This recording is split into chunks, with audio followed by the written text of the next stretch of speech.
Good morning, doctor. Morning.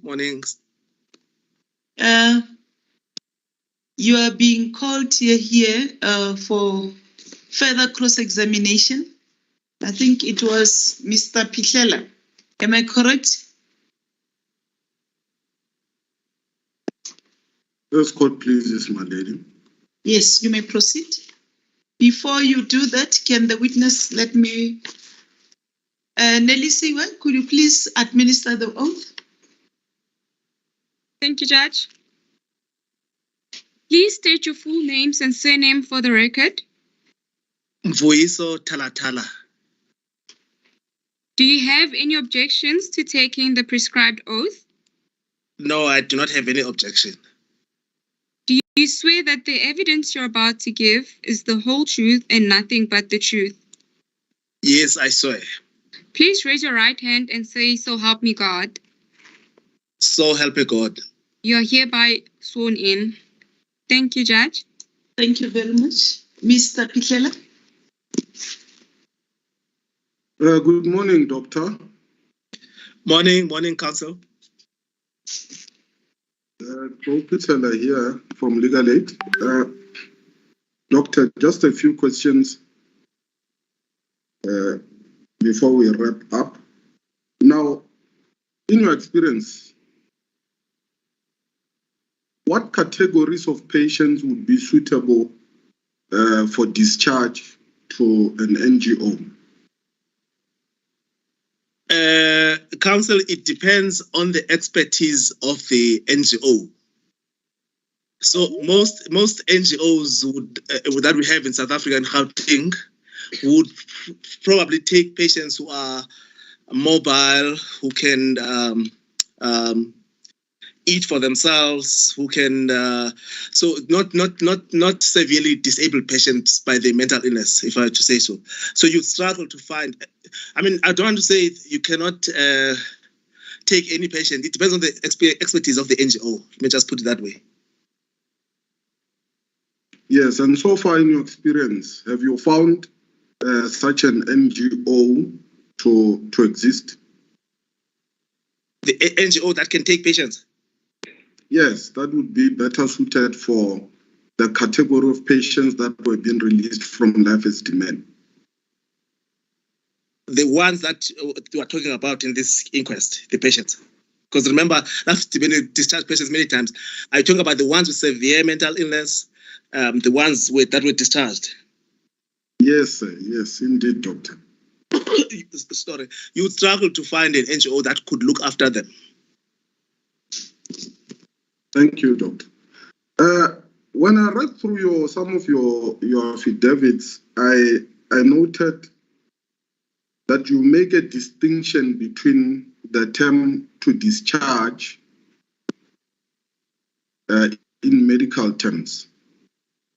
Can you explain what it means to discharge in medical terms? Because we normally use it in everyday language to mean that a person has been discharged from hospital, is ready to go home.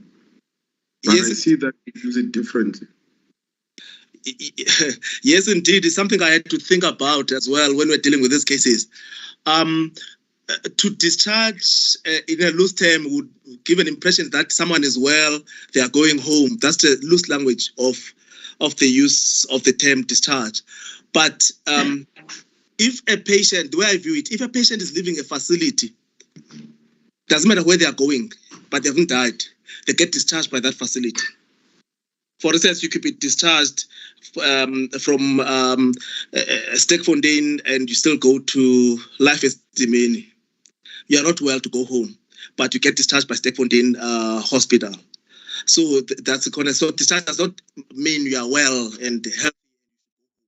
It just means that you are being released from that facility and you could be going home, you could be going to the next facility. You can even be discharged from psychiatry because maybe you need an operation by surgeons and then you go to a surgical discipline. And thank you, doctor. And I also understand that you draw a distinction between an acute and a chronic patient. Can you explain what that means? Well, that's a bit of a complex one.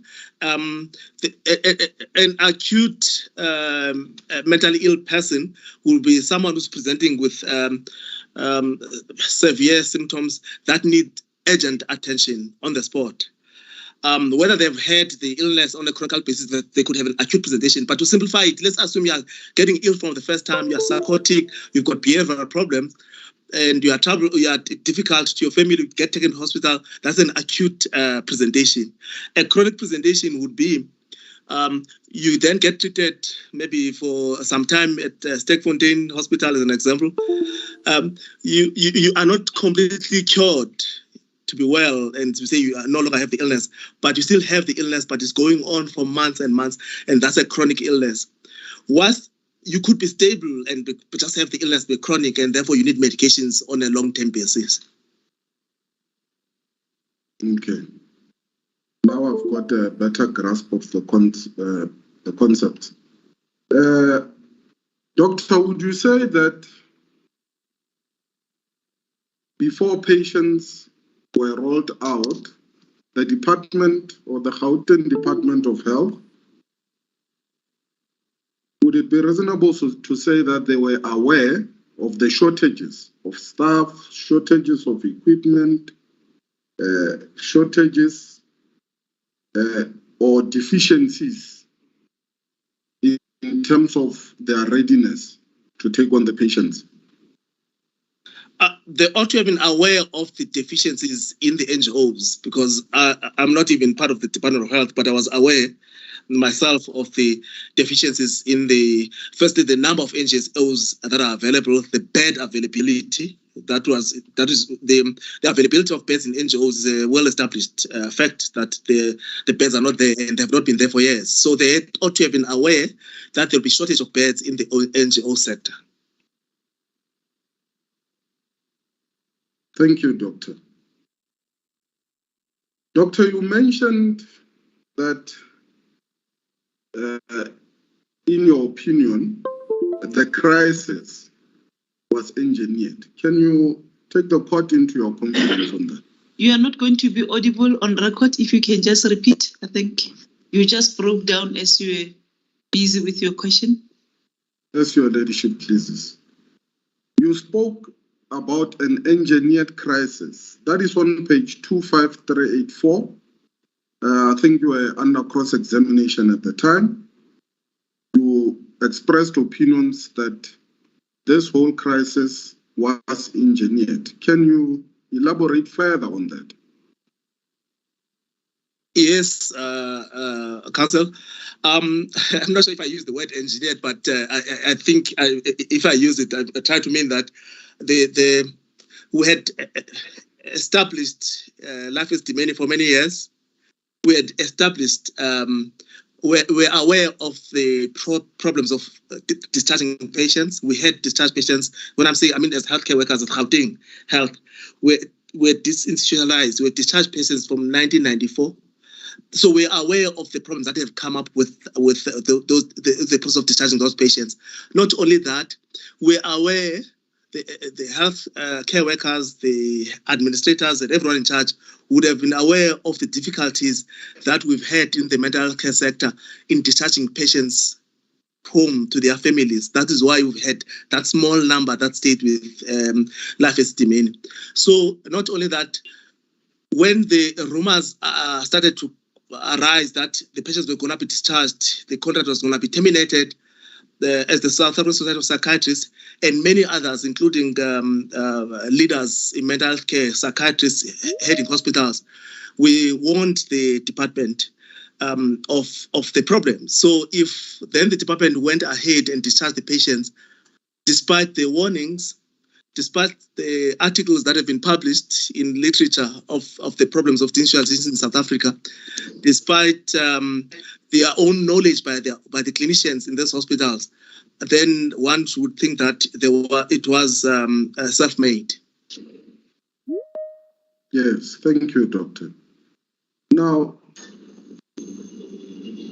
would you say, Doctor, that maybe before that, were any of your members involved in the actual discharge of patients to NGOs?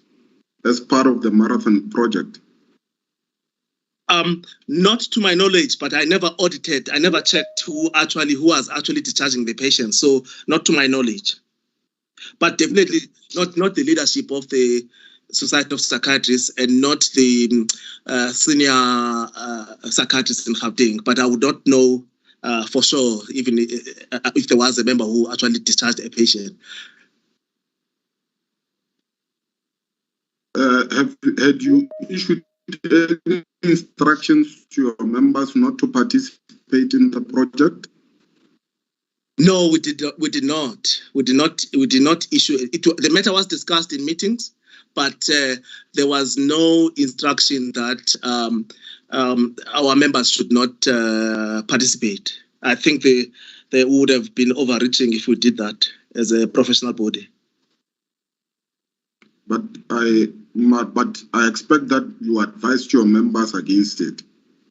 Maybe to say that, look, you are getting yourself into a fix here if you participate in this process, or anything along those lines. No, we never warned them. We never issued. I don't remember us issuing a warning to the members. We discussed the disadvantages. We published. We wrote letters, but I don't remember us calling members. It could have been done. I'm using my memory now. This was 2015, 2016, and I was not the only one in leadership. If there was someone who warned them, remember I was the president. There was also the subgroup of Gauteng. If they met in their own meeting and they warned each other, then that may be the case, but I don't remember it. Thank you, Doctor. Now, I understand that you have had difficulties in communicating your concerns to the Gauteng Department of Health. And I also understand that you mentioned that it would have been reasonable for the NGOs to refuse to take the patient. Am I correct? Yes, it would have been reasonable. It was what they've done many times. The NGOs don't take patients that they don't want to take. But remember, Doctor, that in this instance, we are talking about some of what one might say newly established NGOs, and not those established ones that you have dealt with in the past. So am I correct to say that you haven't really dealt with the specific NGOs that were involved in this project? Because they're offering healthcare, mental health care, the expectation will even be higher on the one who's starting than the one who's established, to be cautious about what they're taking to themselves. So my opinion would not separate. You wouldn't say because you're starting an NGO today, you can be forced or you can accept any patients. Actually, when you are new, then the expectation would be the risk to yourself will be higher than this one who's established. So as a new NGO, you should be more likely not to take patients. Now, I want to refer you to an incident that happened on the 23rd of June, 2016, as an example of some of the challenges that these NGOs faced. This comes from the statement of Ms. Dorothy Franks, in which she indicates that patients were moved from or were discharged from CCRC to Anchor, and that they were simply left in the corridors without any proper handover, some of them without their identification, some without their files, and that when they raised objections to this, they were told to deal with it.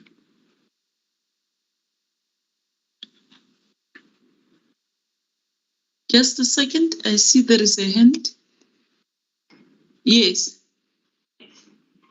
As a court, please, my lady, I have objection in this line of questioning, my lady, because this question was raised previously, my lady, with the same Dr. Talatala, my lady, and he addressed it, my lady. Mr. Pichela?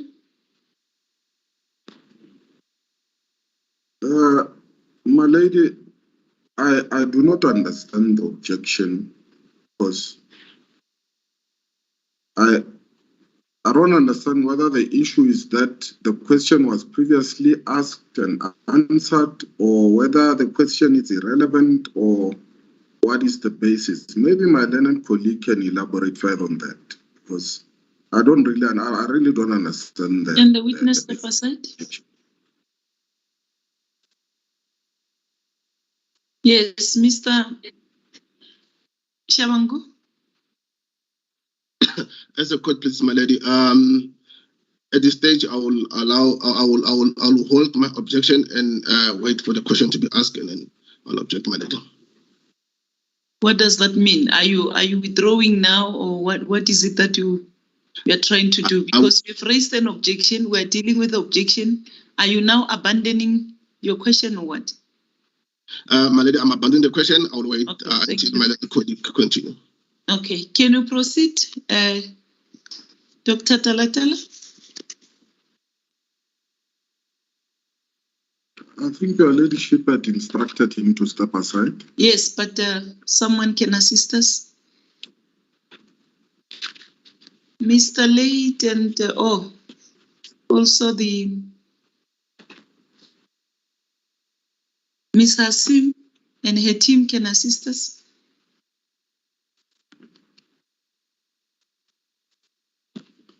My lady, it's also our view that this question was asked before on the 18th. Oh, he has withdrawn his objection. That's why I'm calling the witness back. He has withdrawn his objection. Can we allow the witness and then we just move on?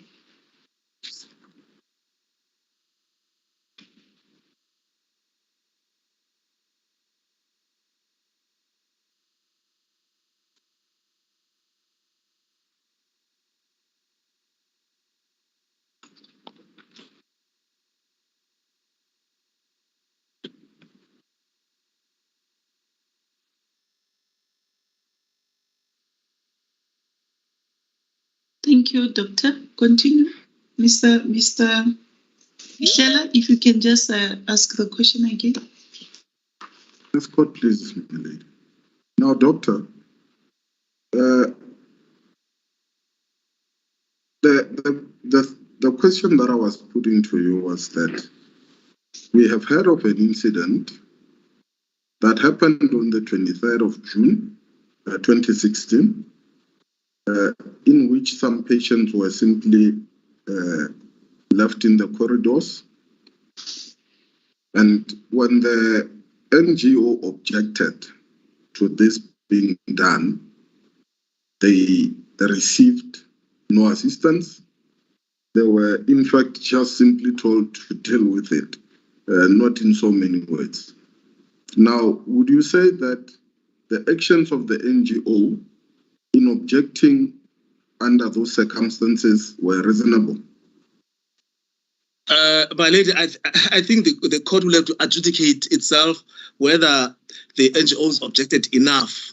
In my view, if you are offering a health facility and someone else dumps patients in your doorstep, you only need to do the emergency work at the time. I mean, if these patients were imposed on them, they should have even reported to the police. So I've previously mentioned that they should have taken the matter to the police and as a crisis created for them by whoever dumped the patients, because these were patients that being dumped. Yes, and Doctor, you have dealt with the department in many levels, and I think the opinion that you expressed is that they do not even listen to you as professionals. Is that correct? Yes, they don't. That is why we approached the court. So that's why I'm saying that the NGOs should have approached the police. No, I hear you, Doctor. I hear you. And in your approach to the court, you entered into a settlement agreement with the department, correct? On the first instance. Yes, that's December. Yes, the December one. I think it was 2015, December 2015. And did the department honor the terms of the settlement agreement? Not to our expectation, not at all. In fact, they didn't honor. I can say that. Which even prompted you to go back to court, correct? Yeah, it added to us going back to court the second time because they were now to discharge patients. Yes, and you expressed the opinion that the department lied in order to get your case dismissed. Can you elaborate further on that?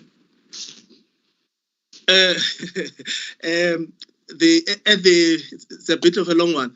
At the time we went to court, I think that was March 2016, before the patients were discharged to Tagalani. We approached the South Gauteng High Court to interdict that process. But they convinced the court that these patients were being discharged and they were well to go home. I mean, I may not be using the exact words they use, but the impression they gave, the biggest debate when I was in the court between the advocates was the meaning of discharge. And they convinced the court that these patients were well, they were being discharged to Tagalani, probably just go and wait for families to fetch them. It's not that they were unwell. And because of that, then the court found in the department's favor. So, okay, thank you, Doctor. Doctor, you speak of the importance of having family information and family contact, and you equate that to bed care. Can you elaborate further on that? Sorry, I didn't get that. The importance of having family contact, family information, and on page 25415, you equate that to bed care. I would like to just have a look at it.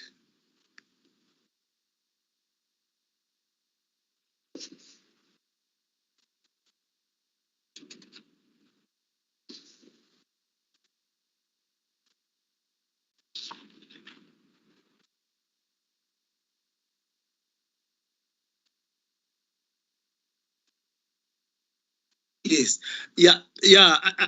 If patients have families, I think that's what I was trying to say, that it's important that families should be informed of whatever intervention that is happening on patients, in patients who are under a hospital or institutional care.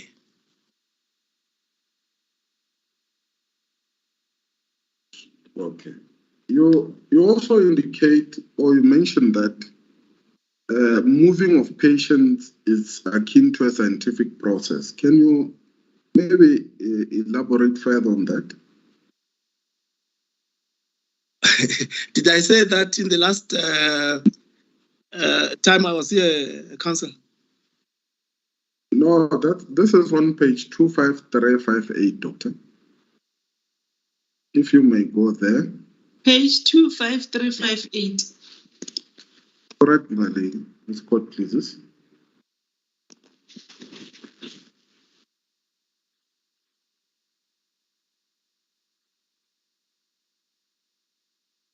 Yeah. Yes, Council. Yes, my lady. I think I understand. I say so that it is a scientific process because we actually get taught at medical school about moving patients, whether it's from an accident scene to the hospital. It's not just done as you would move people in a taxi from an accident scene to a hospital. So whether you're moving a patient from one psychiatric facility to the next, there are certain things that you need to do. That's why I'm saying it's a scientific process, because there's certain tick boxes that you need to do. Sometimes when you've been in the profession for a long time, you may take them for granted. I mean, the one I mentioned last time, even the putting of a tag in the patient, because it happens all the time, you may take it for granted. So it is a scientific process in my view. So closing a hospital is a big project that probably needs a lot of people that are involved in the care of patients. Thank you, Doctor. You also mentioned that in the discharge of patients, another doctor cannot discharge another doctor's patient. You mentioned this as sort of a principle that is applied in your profession. Can you maybe elaborate further on that? Yes, but let me elaborate What? the context. Yes, my colleague can ask me, please discharge that patient for me in Ward 3. Then, because I'm authorized by that doctor, I can go and sign the patient because they are aware of their patient. They know why I must discharge the patient, and I'll assess and be satisfied. But you cannot take a doctor to go and discharge another doctor's patient, a patient that they are not aware of, especially in psychiatry, especially a chronic patient, because that will mean that doctor must appraise himself of the big, thick file of the patient. With all that handwriting the doctors have, that may not be always legible all the time. And also, there could be also nuances, small things in the patient themselves that the treating doctor will be aware of. And a doctor who just comes in and discharges will miss those. So if you just asked me to go and discharge patients as a doctor, I would then need time to first familiarize myself with those patients, maybe even treat them before then I also come to the conclusion that they need discharge. Unless it's a colleague of mine that I work with, I'm not saying that it's impossible. If it's a colleague of yours, you are working in the same hospital, and you say, I've got a patient in Ward 3, maybe one patient, he's stable, I've assessed, you can discharge him for me on Sunday, you can. I seldom do that, actually. I must also say, even though I work with colleagues, I seldom discharge colleagues' patients, especially in psychiatry. Thank you, Doctor. Doctor, would you say that the death of the patients was something that was foreseeable, given all the circumstances that you referred to, the fact that the NGOs were not properly equipped? We've also had evidence that some of the patients should never have been even released to NGOs to begin with. Now, would you say, Doctor, that at the end of the day, it was something that was foreseeable, in your opinion? Because we warned about it even before it happened, we warned about complications. We didn't mention the word death by name, but because we warned even before the patients were discharged, I would be lying if I say it was not foreseeable, because we did warn about it before. Thank you, Doctor. My lady, that concludes my questioning for Dr. Talatala. Thank you very much, Mr. Pichela. Mr. Van Bergen.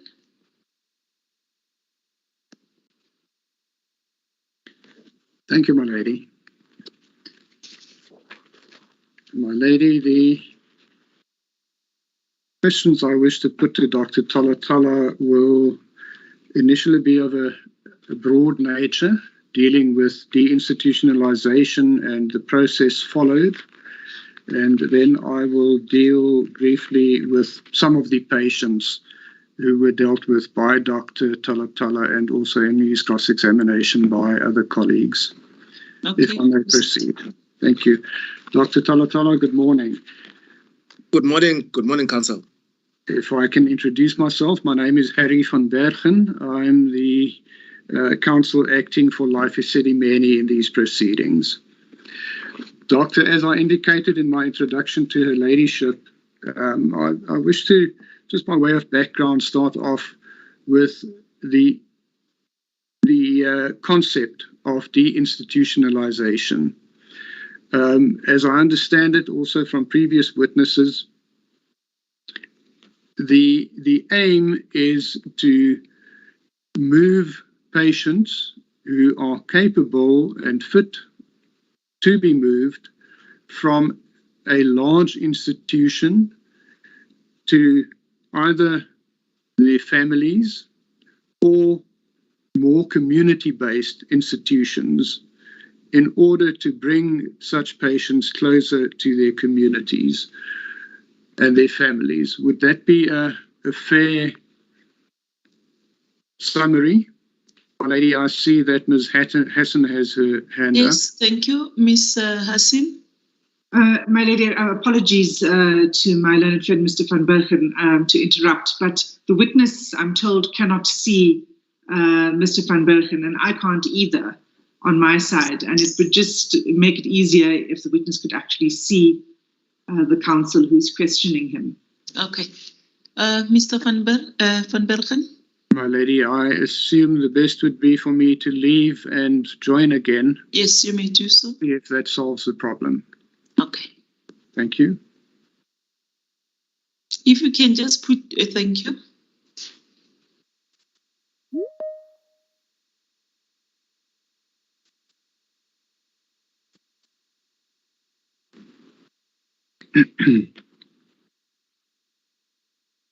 Yes, I think, can you see the counsel, Mr. Yes, that works. Thank you, my lady. Okay, thank you very much. Continue.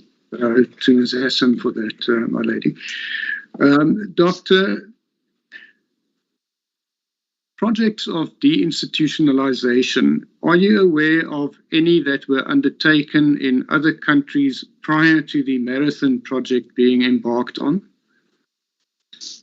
Yes, my lady, I'm aware, obviously not in detail of my memory, but I'm aware of the institutionalization. It has been around for some time throughout the world, but also our own deinstitutionalization in South Africa it was implemented as early as 1994. Okay, continue. Thank you, my lady.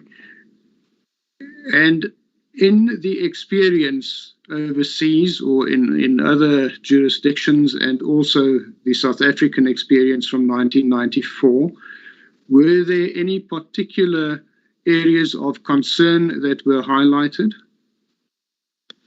Yes, I mean, in our own one, in the National Mental Health Policy Framework and Strategic Plan 2013 to 2020 of government, the reason that strategic plan was, not the reason, but one of the reasons that the government and us, all of us, mental health care, came with that strategic plan was partly because of the failures of the deinstitutionalization. In fact, it is mentioned in the strategic plan that one of the weaknesses was the rapidity in which in South Africa the deinstitutionalization had moved, and it had moved too fast without developing proper community-based mental health care services.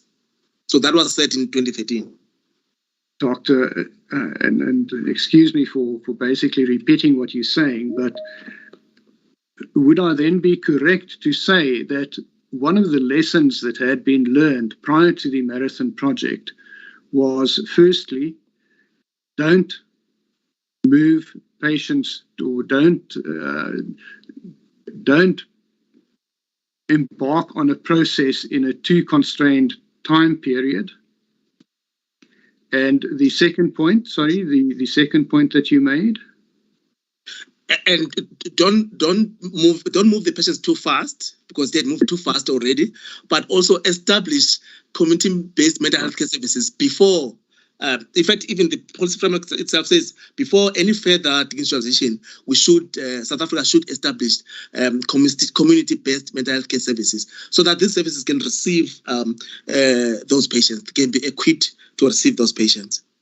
So, Doctor, the point of departure when a process such as this is contemplated seems to me to be that one must first ensure that you have sufficient and properly qualified community-based services before you can even start thinking of discharging patients on such a large scale.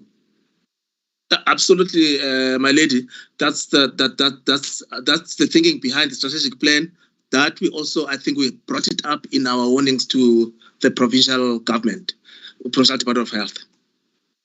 So, doing what happened in this instance, terminating a service level agreement and then starting to look around for suitable NGOs or other facilities, is really putting the cart before the horse.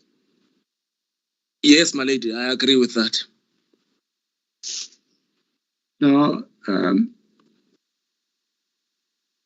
if I understood your evidence relating to the steps taken by SASOP to enter into communication with the Gauteng Department of Health, it appears that the aim was to negotiate with the department about the process of the discharge of patients, the risks associated, and the way of actually doing it. Is that correct? Yes, that's correct, my lady. Because we're not only worried about life Esidimeni patients, we're also worried about people in the community. Because then, if you close that, reduce the beds without community-based mental health services, then we're going to crowd the acute hospitals, as is the case today. Now, Doctor, just to take a step back, if the aim is to get patients closer to the communities, does it make sense then to transfer such patients to facilities that are further away from their communities than they were in the facility from which they are being discharged? That is totally absurd, or I don't know how to describe it. It doesn't make sense at all. Because the patients should be moved, the plan should be to move them closer to their families so that the family can have easy access, especially in our community society in South Africa, where it's even people may not afford even the taxi money to go and visit the relative in a far off place. So it is imperative that the patients be moved closer to their families. Yes. And Doctor, if I understood your evidence correctly, the process when one wishes to transfer a patient, a mental health care user, is that the discharging facility should first approach the intended receiving facility with a request whether it would be able to accept patients or mental health care users of a certain nature. Is that correct? Yes, that is absolutely correct.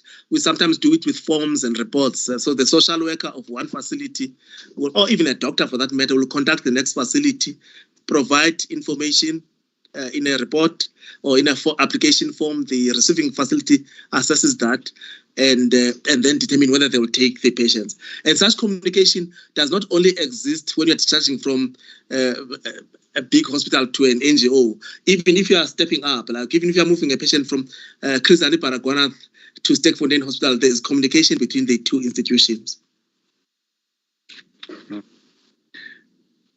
Doctor, if the intended discharging facility is informed, in this instance, by the Gauteng Department of Health that we are going to close you, but the department refuses to disclose to Life Esidimeni in this instance the identity and the admission criteria of the receiving facilities, you would agree with me that that makes it impossible for Life Esidimeni in this instance to embark on the necessary communication with the receiving facility.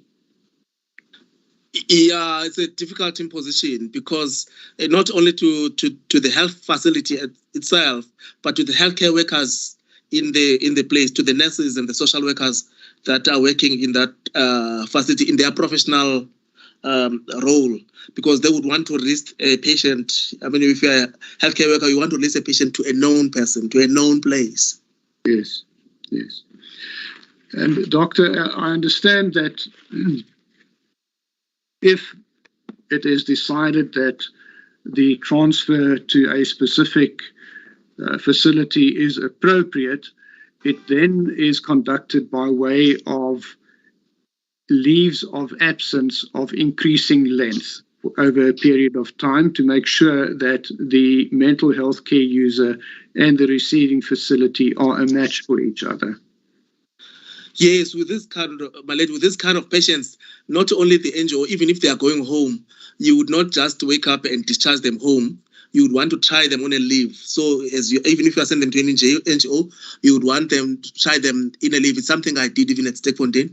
And then the NGO can come back and say, we are coping or we are not coping. And then until such time that we that the NGO can cope. Put the other way around, as I mentioned last time, I work at Solomon Sticks Memorial Hospital. I received the same kind of patients, but from Steekfontein and Chris Paraguanath. But we've got an agreement that for the first 3 months, we can return the patients back to them at any time. And Solomon Sticks Memorial Hospital has got 4 psychiatrists looking after these patients, has got medical officers. It's a well-established machine, but still, despite us being so well-established, we still would not, once we don't take them on a leave, but they give us 3 months that we get used to the patients and we are free to send the patient back at any time. Doctor, do you perhaps know Dr. Abel Pinaar? He's a professor in nursing who testified in these proceedings. No, I don't know him in person. Right. Doctor, he testified regarding discharges from facilities in the Northwest Province, from a facility called Gelukspan to Wittrand. And he indicated that involved about 250 patients. And then from Wittrand to the community, and he said that involved between 100 to 300 patients. He wasn't sure. The transfer from Gelukspan to Wittrand, he said, took approximately 2 years to finalize. And from Wittrand to the community, a smaller number of patients took approximately 5 years. Is that the type of time scale that you would have expected in transferring such large numbers of patients? That is reasonable time that one needs to take, to discharge those kind of patients. With the life estimating numbers, since the numbers were bigger, it could even take us longer. Not only that, remember with life estimating, over the years, there's been an attempt to discharge those patients. So a few of them may never be discharged. So it may even be impossible, no matter what we tried, it may be impossible to discharge them. Yes. Doctor, you touch on a point that was raised a number of times in evidence, specifically by witnesses from Life Esidimeni, who testified that approximately 60% of the mental health care users at Life Esidimeni facilities were considered to be not dischargeable because of the chronicity of their conditions and the nature of the conditions.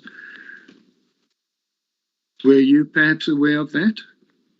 I was not aware from them, my lady, from the Life Esidimeni, but since I knew the patients that we used to refer to Life Esidimeni, and I was aware of the Discharge over the years, I knew that a small cohort of patients, it's what South Africa has to live with, a small cohort of patients will stay institutionalized indefinitely because of the severity of their disability.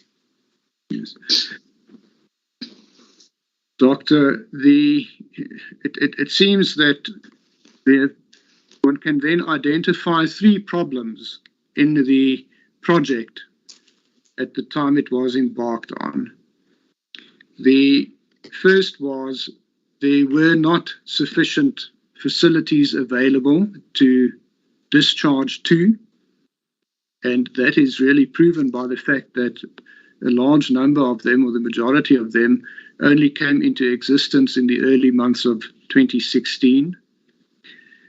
Secondly, the time span available, initially 6 months, which later turned into 9 months, was just at no stage feasible to discharge the number of patients. You'll recall that the patient numbers to be discharged from Life Esidimeni was just under 1,700. And then thirdly, the nature of the patients at Life Esidimeni made discharge of a large number of them, well, it would not have been in the patient's interests. Would you agree with that summary? I agree, my lady. And I want to add another factor. is that the fourth or fifth problem was that it was funder-led. The one who was paying for the patients is the one who was discharging. It should not happen like that. It should be clinician-led. So any deinstitutionalization, any discharges should be led by the social workers, by the doctors, by the nurses, both of the discharging life Esidimeni in this instance, as well and the NGOs receiving. So the healthcare workers must communicate. It must not be led by either the owners of life Esidimeni or the funder, which is the government. There you're going to create problems. Yes. Doctor, what you said now is echoed in an affidavit by Dr. Rabia Wadvala. I don't know if you know her.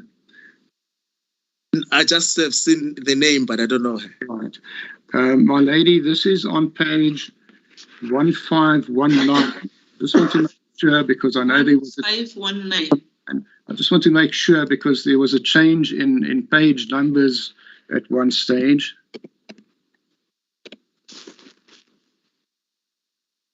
Yes, 1519. Doctor, it's not really necessary to go to. I'll read it to you. Dr. Wadvala, for many years, worked as a psychiatrist at Life Esidimeni, and she was then contracted by the Gauteng Department of Health as a member of the Mental Review Board to assist in the assessment and discharge examinations of patients during the Marathon Project. And she said, and this is in paragraph 36 on page 1519, as a clinician, it is not my opinion that mental health care users should not be discharged at all. Throughout the years I have worked at Life Esidimeni, I have discharged mental health care users. The decision to discharge a mental health care user is taken based on the mental and physical health of the mental health care user, and not because a political decision is taken to terminate a contract. That seems to me to echo exactly what you said in your previous. Yes, my lady, I agree with Dr. Wadvala in what she said. Right. Now, taking that as the point of departure, Doctor, that the discharge should be on the basis of a mental health care user's condition, you would agree with me that the discharges from Life Esidimeni were not then of the usual nature. And that was because it was a forced transfer due to the fact that the service level agreement had been terminated and all the patients had to be discharged. The facilities were going to be closed down by virtue of the termination. Would you agree with that?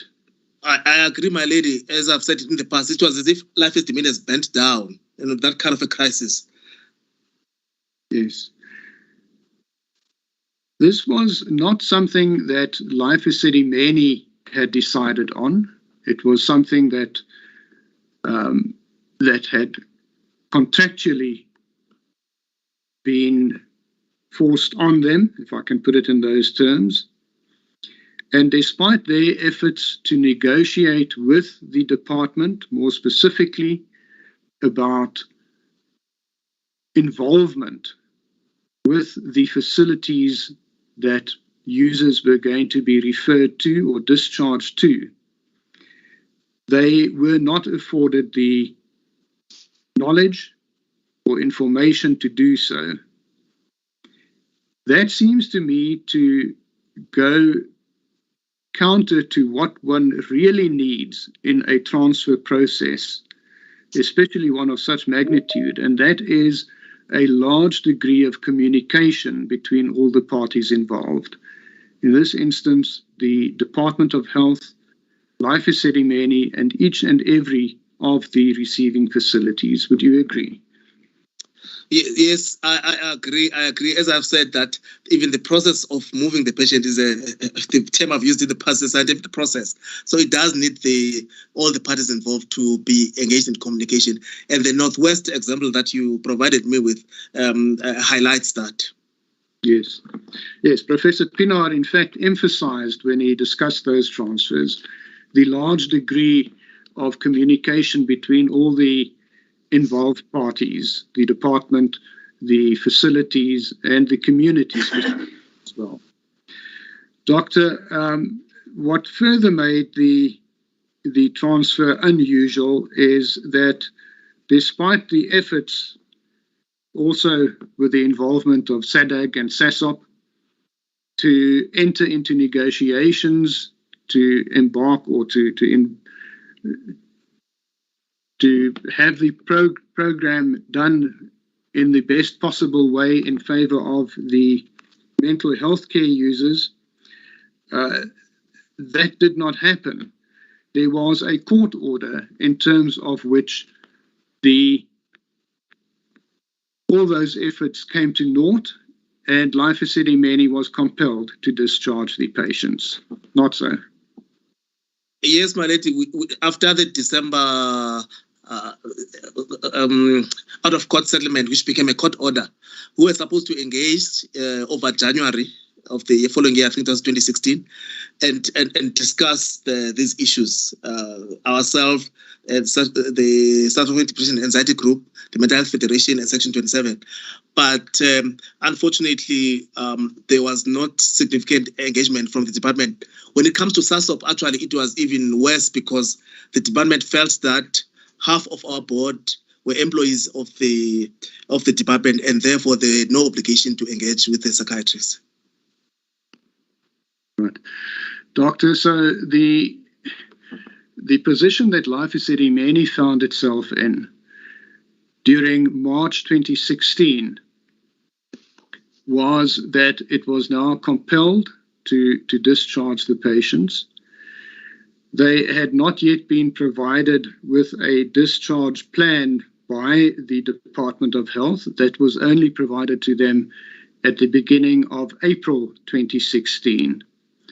Would you agree that one cannot begin to plan transfers unless you know where the people are going to and what the plan is with regard to the transfers? Yes, my lady, I think it will be very difficult because you don't know what patients should go with, what level of care they will need, what are the deficiencies in that facility. I mean, even the medication itself. Do you give them a month supply of medication, a 3-month supply, or do you not give medications at all? I mean, there's a lot of practicalities that need to happen. So you do need a proper plan for discharge, as we do with each individual patient anyway. Yes. Doctor, the discharge plan that was provided to Life Esidimeni in early April, I think it was on the 8th of April 2016, only involved the numbers of patients to be discharged during specific weeks over the time span up to almost the end of June. I can't remember the exact date now. I think it was the third last week of June. Is that sufficient information to enable a facility like Life Esidimeni to make the necessary arrangements and prepare patients properly? Just being given numbers and dates and nothing about which type of patients, where to go to which facilities, and what the admission criteria of those facilities were. It will be insufficient to just give the numbers only. As I've said even earlier on, also it can't just be provided by the department. There should be engagement between the facilities. If assuming that we were just Life Esidimeni was moving to just one facility, without the provincial government, in addition to provincial government, the receiving facility should look at the discharge plan. The discharging facility should look at the discharge plan and see if there are no gaps there, because surely it's a complex process. It's not done every day. There is a high risk of gaps, even if it's well thought and well written. So all three stakeholders should be involved and engage in it so that they can pick up deficiencies. If it's just the numbers only, that's even worse. Yeah.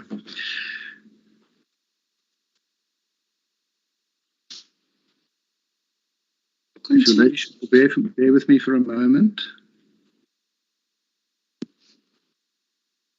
Thank you, my lady.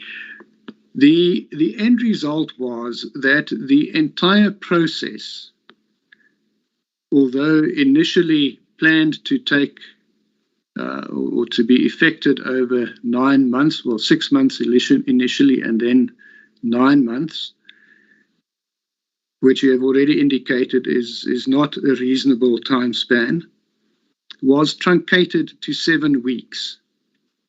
Would you agree that to prepare just under 1,700 patients for discharge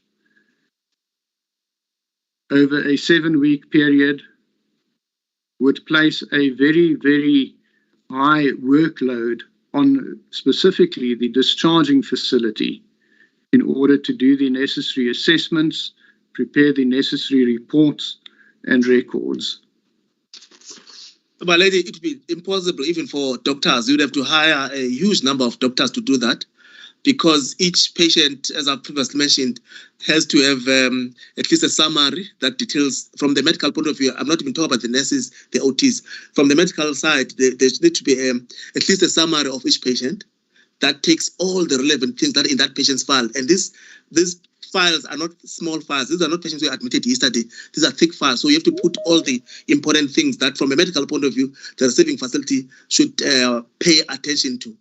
And there must be Form 3s for all the patients. So it will be a big burden on the healthcare workers. I mean, even psychiatrists, they would struggle to do that in a short period of time, unless you hired a huge number of psychiatrists, which you wouldn't be able to find in South Africa. Doctor, and that would have to be done in addition to their normal duties as well, not so? Yes, but that's why I'm saying that you would have to get out of Life Esidimeni and go and look for other psychiatrists somewhere else, because surely they've got enough day duties. Even those they are hiring from outside, they will have to close their practices if they are private practices to go and focus on this big project.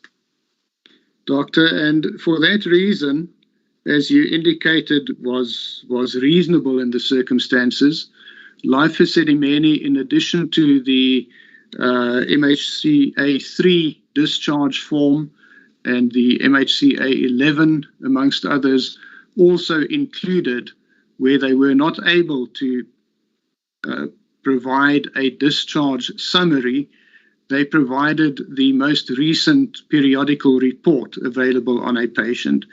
And you testified in your earlier evidence in cross-examination that that would have been the reasonable thing to do. Yes, Malik, that would be a reasonable thing to do under that emergency. That you, at least, you provide the receiving facility with the periodical report.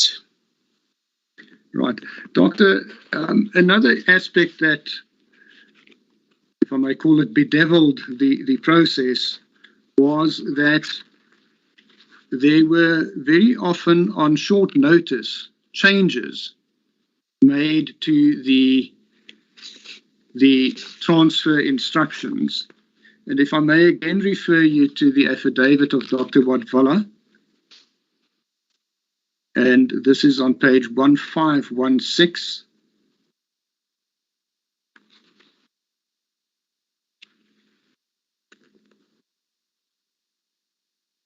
And perhaps before I take you there, just for purposes of comparison, if I may first refer you, Doctor, to page 1514.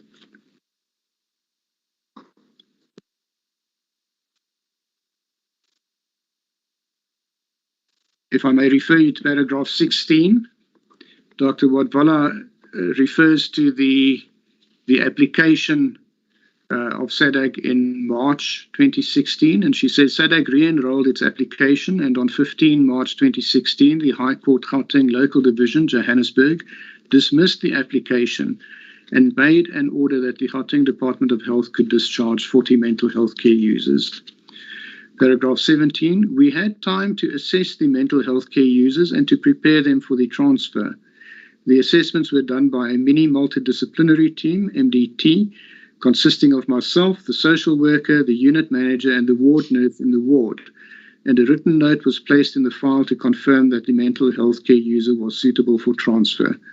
Preparations were then made for the transfer, which included a physical examination by Dr. Kota. Medication for 28 days was requested from a pharmacy, and soft file was prepared with a summary of the mental health care user's mental and physical condition. A photograph of the mental health care user for identification purposes and a prescription were also included. In addition, a copy of the periodical report was included. The MHCA 11 form was completed. I assume that is what you would expect in normal circumstances, if I can call it that. Yes, Malik, that's a reasonable preparation for discharge of a patient. Now, if I may then refer you to page 1516, paragraph 25. This refers, well, let's start at paragraph 23. Dr. Wadwala says, in May 2016, the transfer process started in earnest. Waverley was given first preference for bed at Cullinan and Weskoppies for mental health care users that required a structured setting due to their frailty.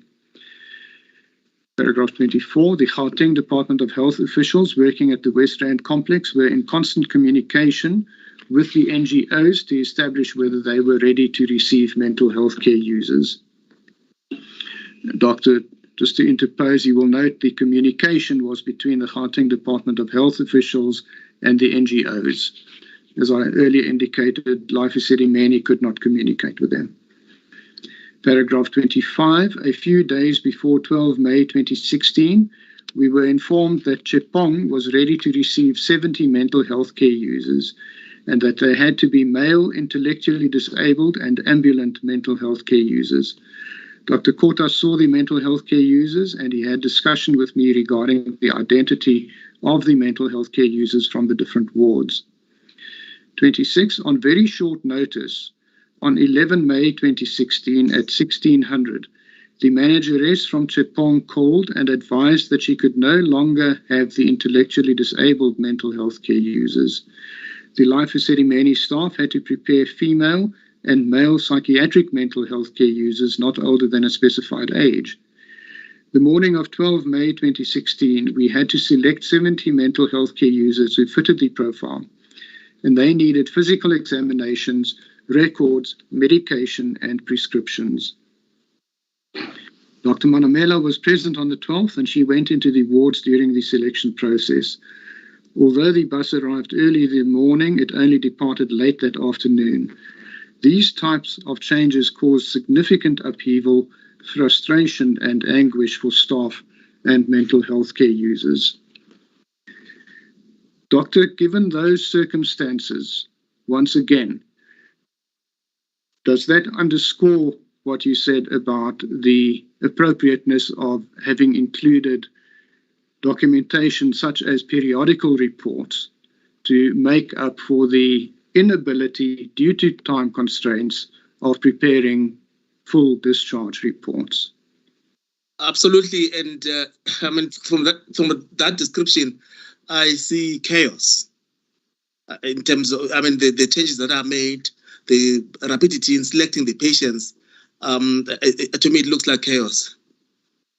Doctor, that is a word that featured often when this was discussed with previous witnesses, is that it was described as chaos.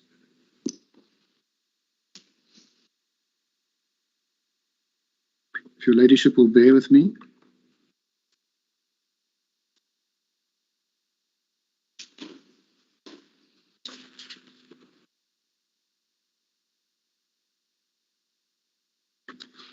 Doctor, you testified, and in the record it is on page 44220, line 14. It's not necessary to 420, line 14.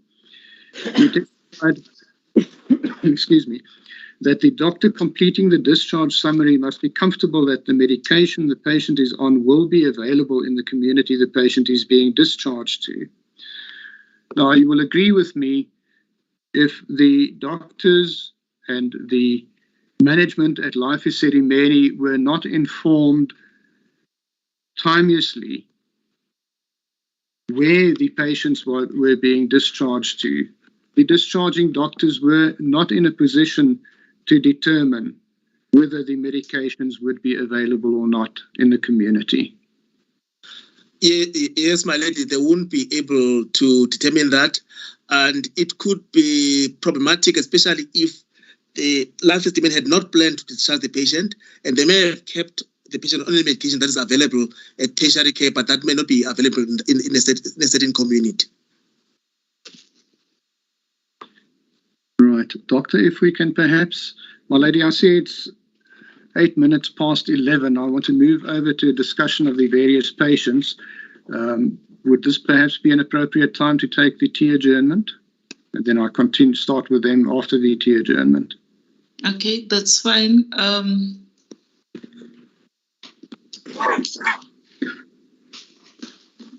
15 minutes from now will be, is it 25 past? 25. Can we then, yes. The witnesses want. We're taking a tea adjournment and we will resume at 25 past 11. Thank you. As your ladyship pleases. May it please the court, my lady.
Thank you, my lady. The witness is reminded that he is still under oath. You may proceed, Mr. Van Bergen. Thank you, my lady. Doctor, I'm in this part of my questioning of you, I'm going to deal with a number of the patients in which certain questions were raised during previous cross-examination, and I will just seek to clarify those questions. The first patient that I wish to refer to is Virginia Makapela, and the issue that was raised there related to the reference to gangrene in the post-mortem report on the examination that was conducted on her. And the question that was debated in cross-examination with you was when that gangrene could probably have arisen. Now, if I may start off by referring you to page 2667. Page 2667, my lady. Excuse me.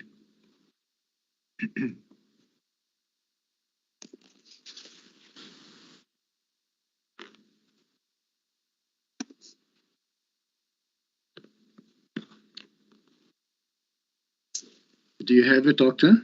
Yes, I have it, Councillor. Doctor, this is a note that was written at Life Esidimeni on the day of transfer. The transfer, you may recall, was on 29 June 2016, and it reads, user will be transferred to Cullinan Hospital today for placement, physically examined by Dr. Kota. User, she is not on psych treatment. And then something seems to have been scratched out. Physical treatment remained frail and needs assistance with activities of daily living. All skin bony areas intact. No recent injuries noted. Toiletries supplied. User file included. Family will be notified by the social worker.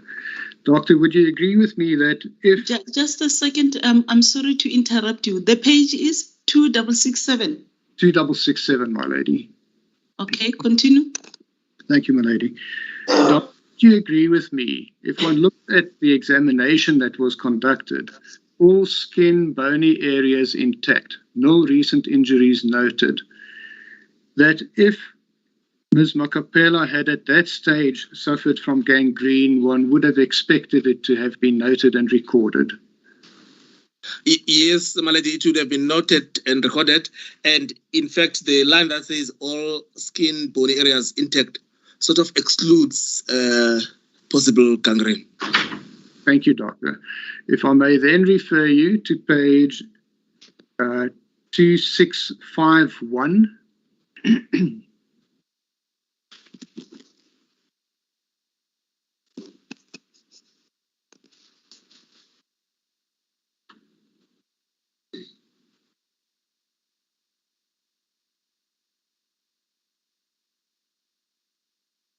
I have it, my lady. Doctor, you will note that this is an affidavit by Ms. Ethel Newbear. And she says in paragraph 3 at the bottom of that page, on 17 July 2016, Ms. Lasmarie, the physiotherapist from Bopelong Clinic, came with a team to do assessment on the deceased. And that's referring to Virginia Makapela. Attached, see the assess/evaluation form. Rebecca is the nurse from Bopelong Clinic who came and do vital observation on 26 July 2016, as I requested her to assist me. Now, if you would then turn to page 2654.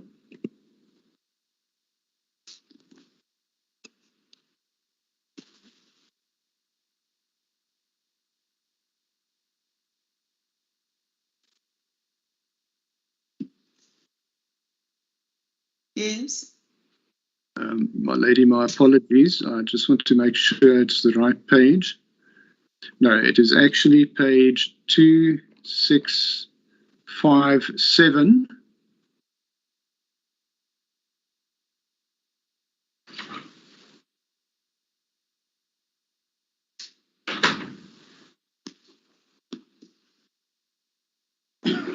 Two 657. As your ladyship pleases. Yes. This is a document, Doctor, that you will see is headed Evaluation of the Degree of Care Required for a Resident. It relates to Virginia Makpela, and then it deals with mobility, personal hygiene, nutrition, dressing, vision, hearing, position changing, behavior, communication, and then on page 2659, you will see there is a table, and the third assessor, there's a signature, and it says OT Department of Health, 17 July 2016.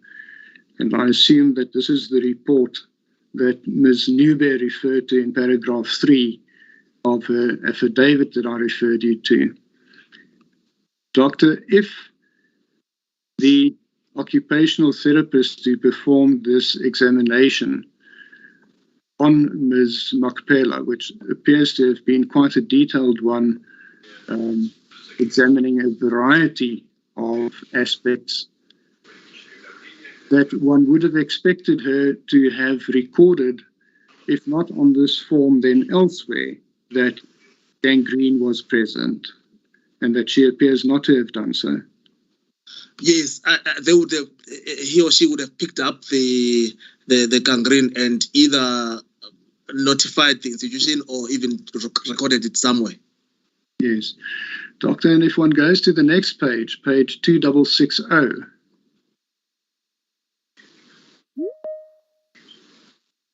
it's not clear who the author of this document is, but it's dated 26 July 2016.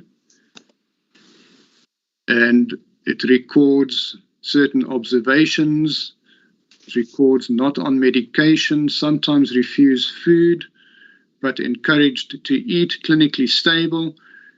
Once again, if a proper examination had been performed, one would have expected, excuse me, whoever wrote this to have recorded the presence of gangrene.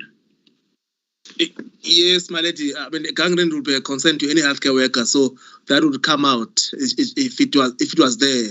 It should come out if the examination was done. And if one goes to the next page, which is an ex post facto incident report, you will see, and I'll read from the first bullet point, Ms. Virginia was admitted to our home on 29 June 2016 from Anchor House in Cullinan as she was transported by the EMS team. We received a report from Anchor House manager Dorothy that she's not on medication treatment, but she's on nappies. Second bullet, on the 7th July 2016, we did an in-house assessment on her arrival, as we have booked an assessment date with our personal therapist team that we have a relationship with to come and assess, as we couldn't start with stretchings on until seconded by the professional therapist for us to create a program on improving the conditioning of the patient. So from that, I gather that on 7 July, an in-house assessment was performed on Ms. Makpela. And once again, that is it the 17th or the 7th of July? Oh, the 7th, yes, correct. The 7th of July, my lady. Yes, okay. So it appears that she was examined on the 7th of July, on the 17th of July, and on the 26th of July, and that is recorded in later paragraphs here as well. And none of them refer to gangrene.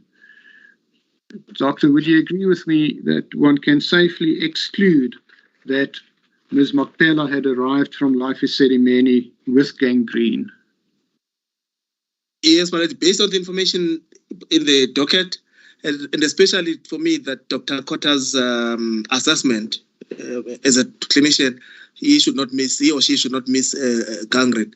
The fact that they seem not to document gangrene or not to even mention it, one can conclude that the patient didn't have gangrene when they left Life Esidimeni. Thank you, Doctor. If I may then turn to the case of Charity Ratsotso and the issue that you were concerned about, as I understood it, Doctor, in your evidence, was whether Life Esidimeni had reported that Mr. Ratsotso suffered from epilepsy. Do you recall that? Yes, I think, yes. Yeah. So the issue really is, was the receiving facility aware that Mr. Ratsotso had epilepsy? And in that regard, I wish to refer you to page 6213.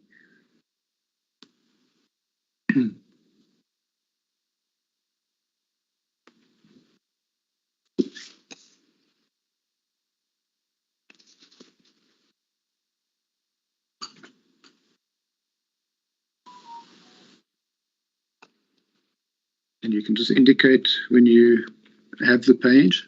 Yes, Councillor, I'm on it. I'm on the page. You'll see you'll have to turn it around in order to read it with ease.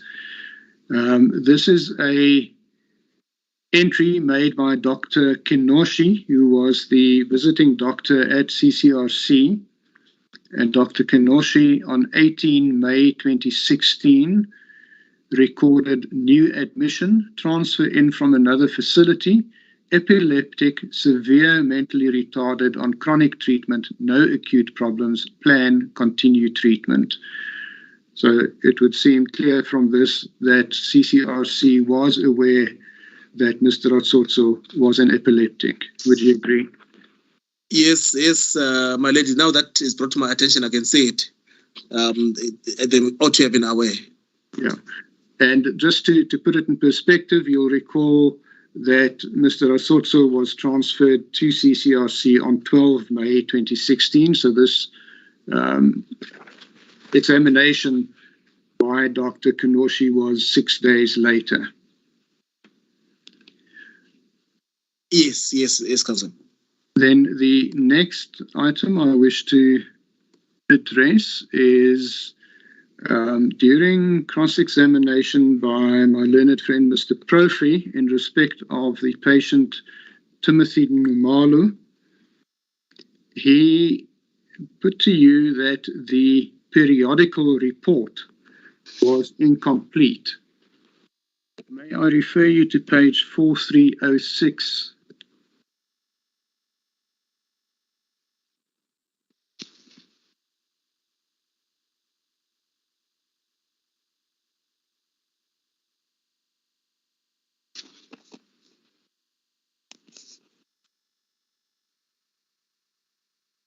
Yes, I'm on the page, Councillor. That is what Mr. Profi referred you to. It's page 2 of a periodical report, and he put it to you that the report was incomplete, which you agreed with. May I refer you to the next page, 4307?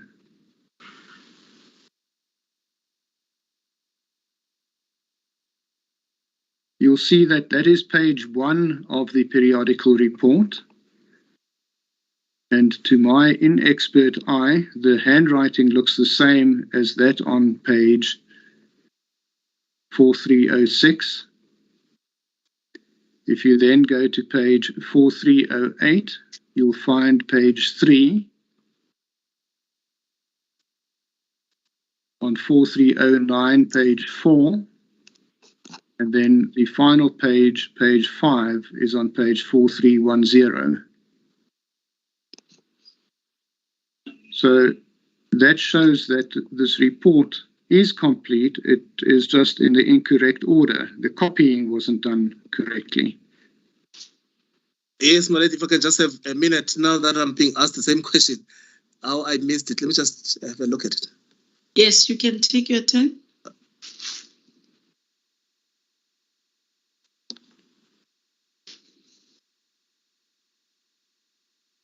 Yes, my lady, it looks like the order of the pages is not correct, but it is. It looks complete with the signature at the end. Doctor, and this whole issue of incomplete records, would you agree with me that that is a question that can only be answered if one had the entire patient file from each particular NGO so that one could see what was on that file or not? Yes, my lady. I think, for you to know what was there, because the NGOs could provide you with whatever they want to provide you, you'd have to have the entire file. But in addition to that, as I've said, it wouldn't be helpful to release the entire file from Life Esidimeni to the NGO. That's summary that we discussed earlier on of the important things to include. That's all that would go a long way. Yes. No, Doctor, I'm not suggesting that one should have the entire file from Life Esidimeni, but to the extent that any NGO were to say, we did not receive sufficient medical records from Life Esidimeni, that question can only be answered if one had access to that NGO's file in respect of that particular patient, so that one could see what was provided and what wasn't. I assume that would be the best way to assess it. That's the only way you can actually check whether they had or they didn't have. But also, if you don't get enough records from a referring facility, you then don't take the patient. I assume that is one option, Doctor. The other would be to pick up the telephone and phone Life Esidimeni and say, listen, we've got a problem. We need more information about patient X. Yes, my lady, I'm going for the more radical. I'm assuming that the person would have... I think there's something that is disturbing us. I don't know what that is from where. Can we? I take it that all of us have all of you have muted your mics. Can the doctor respond now? Yes. Lady, I'm saying that that's a radical step of not checking the patient. Obviously, there's many steps before that, including phoning the facility to send whatever document they may not have sent. Yes. Doctor, and because the difficulty one has is even in the documentation that we have, one doesn't know whether the documents contained on case lines were copied correctly by whoever copied it. And if I may demonstrate that, may I refer you back to page 2664 in respect of Virginia Macpela.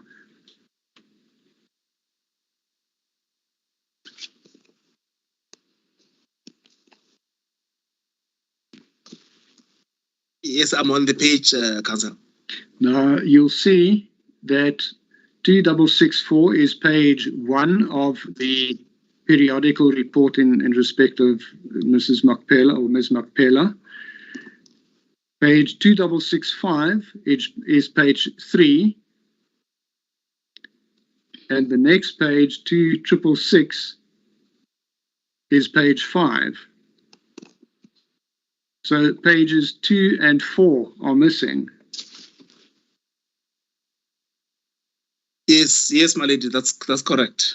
Now, interestingly, Doctor, and I think anyone who has made copies of double-sided documents may have fallen victim to this fault. If you look on page 2664, there is a yellow sticker on the right-hand side in the middle of the page. And it says DOUB, and then below that SIDE. And I suspect that was somebody who wrote double-sided. In other words, page 2 was on the back of page 1, and page 4 was on the back of page 3. But because of the copying process, only pages 1, 3, and 5 were copied. Yes, my lady, that's it's possible. That seems a plausible explanation, does it not? Yeah, it seems like a possible explanation, my lady.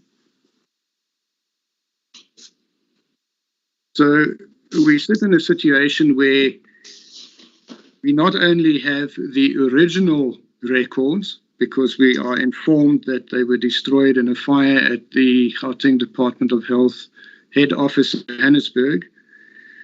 But we are not even certain if the documents that we do have are complete because of possible failures in copying. You would agree? Yes, I agree, my lady. Now,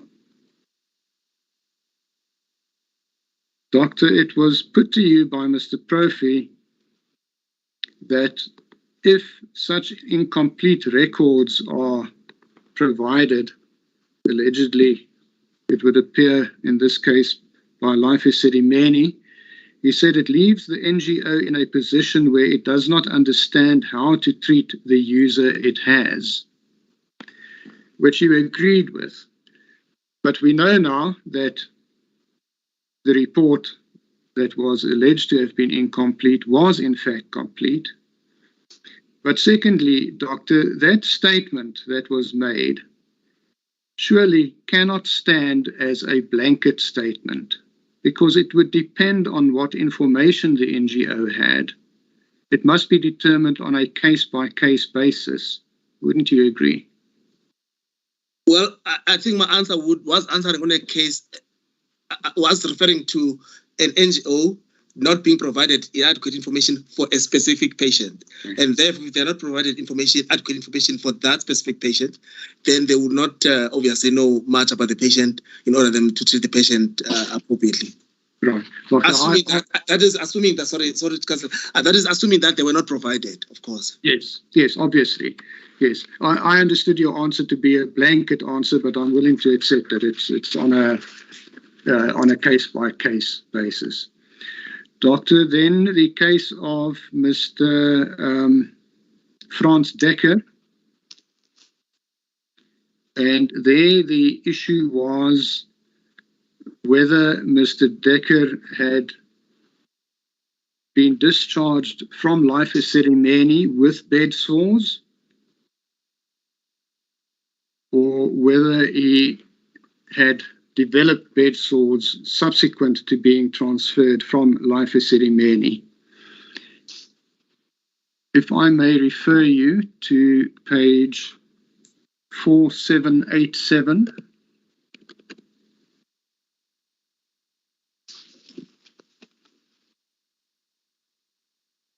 Yes, I'm on the page, Council. Doctor, this is the starting point. It is an affidavit by Mrs. Butsi Karina Morale. And she operated Chepong Center. If I may refer you to paragraph 3 on page 4787, she says the following. Frans Dekker was among these patients who came from Life Esidimeni. I don't recall whether Frans Dekker was having an ID book. Frans Dekker was not seem well because he was having some dots, marks all over the body, and he was weak. Now, I want to refer you to the reference to some dots, marks all over the body. Doctor, would you expect someone who cares for mentally impaired persons to know the difference between a bed sore and something that is not a bed sore? I think even an ordinary person would know that at least it's a sore. They may not know it's a bed sore. They can see a wound or a sore. Yeah. So to refer to dots, marks is actually meaningless in these circumstances. Would you agree?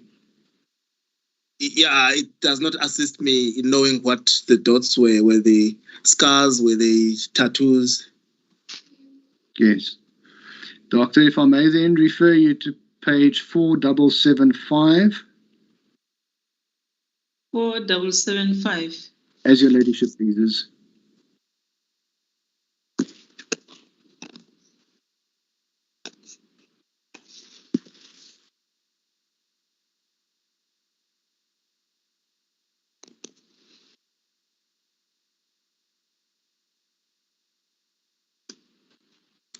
I've got it, Council. Doctor, you will see that this is an examination report of Dr. Kota on 9 May 2016, shortly before Mr. Dekker's transfer, if I recall, on the 12th of May.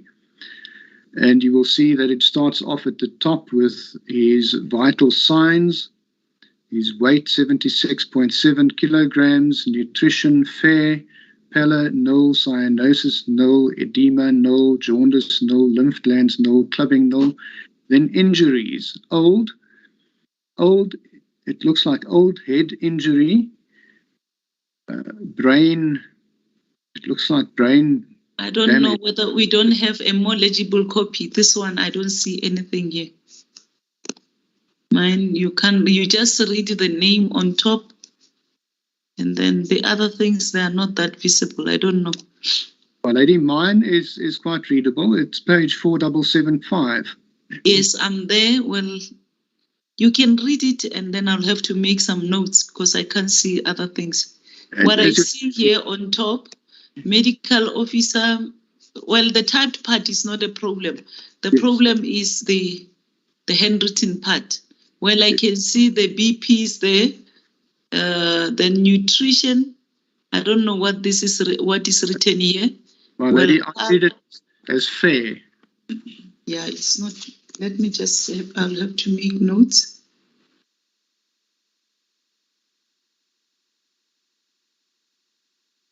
Then pallor, nil, cyanosis, nil, edema, nil.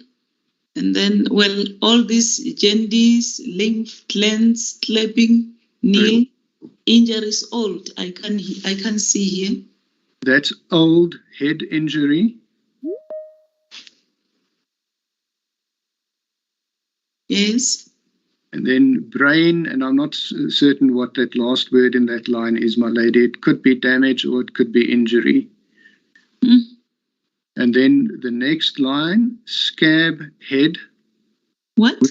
Scab, SCAB, head with indentations. Within? Indentations. Yes. Then deformities, old head injury, deformity.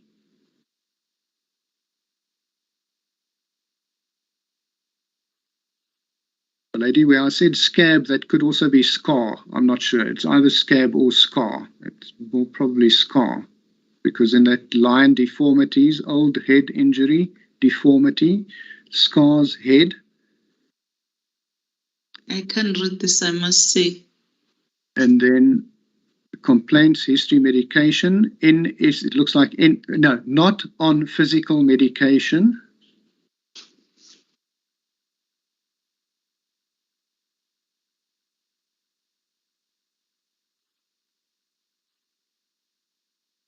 Yes. And then examination, and it says positive relevant findings only. Skin, scars. Skin. Scars. Scars. Yes, my lady. Yeah, I don't know. I can't read this. That's my reading of it, my lady. If Dr. Talatala would like to comment whether he thinks I'm correct or not, then I invite him to do so. I have a problem here because I don't know. Continue. So far, I agree, my lady. Oh, okay, scars. Yes. Yes, my lady. Eyes, it looks like null or NAD. Nothing abnormal detected. NAD. NAD.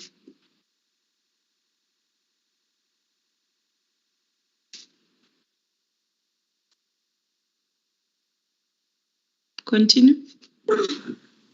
My lady, it's not really necessary to go any further because the important one here is the skin. Okay. Doctor, would you have expected, Dr. Kota, if Mr. Dekker had bed sores, to have recorded that? Yes, my lady, you would have recorded it. especially under the column on skin. You would have said scars plus bed sores. And the absence of such recordal would be an indication that he did not have bed sores at that stage. Yes, my lady, especially because the form itself requires that they fill in the positive findings, the relevant findings. So a presence of bed sores is a relevant finding.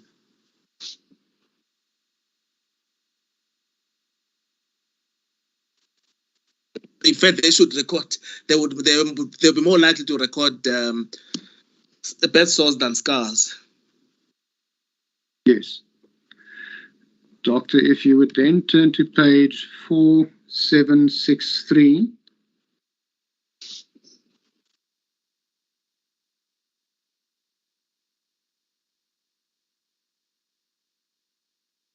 And this is a document from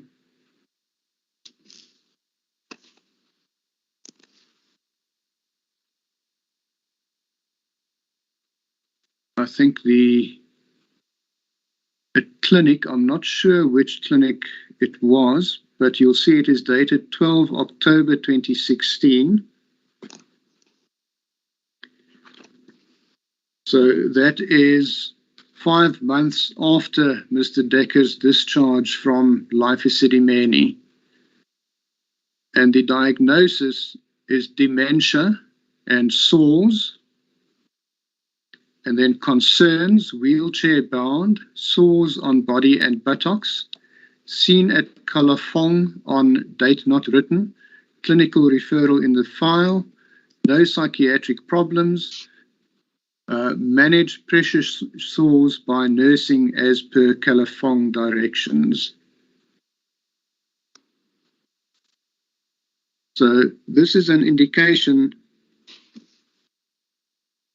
that those bed sores developed subsequent to discharge on 12 May and before 12 October 2016. Would you agree? Yes, my lady, from the records, there's no evidence that the bed sores at the time of discharge at Life Esidimeni. In fact, there's evidence to the contrary, since there's a doctor who filled in skin and only commented on scars. But this report signed by Dr. Matabuche on the 12th October 2016 then is picking up bed sores. Thank you, Doctor. Thank you, my lady. I have no further questions. Thank you very much.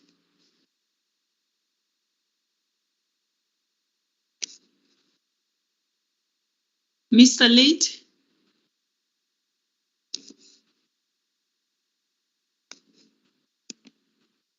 Lady?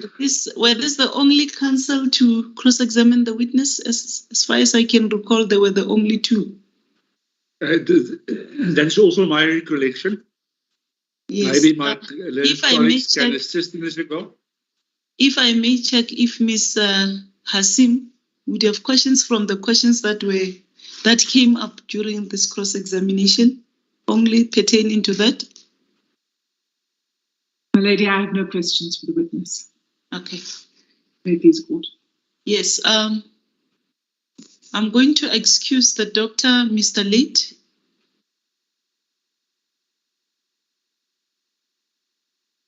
Thank you, my lady. Thank you very much, Dr. Talatala, for your evidence. Thank you. You are excused. Thanks, my lady. Thank you. My lady, I received a phone call from Ms. Munzelele this morning regarding Ms. Ndlovu. It seems as if she's been booked off till today. We thinking that Dr. Talatala will take longer, arrange that she can testify on the 3rd of May. I would just like to ascertain from Ms. Munzelele whether we can arrange Ms. Ndlovu for tomorrow. Okay. If Ms. Ndlovu is available, I would suggest that we arrange for tomorrow. remember what happened to that guy from who was working at one of the NGOs? Yes, that's a problem that we have. Is Mr. Pishlela withdrew as the attorney of record for Precious Angels for Precious Mr. Angels, and Yes. the witness was working So at now Precious we Angels. will have to wait until they sort out their problems. That's correct, my lady. And who was the other witness? This is Just a Mr. second, Law. Ms. Munjerel. Just a second, only- will come to you. Just a second. Yes, Mr. Lee. No, that's the only witness that still has to be Yes, as far cross-examined. as I can call, those were the okay. Yeah. Yes, Ms. Munjerel.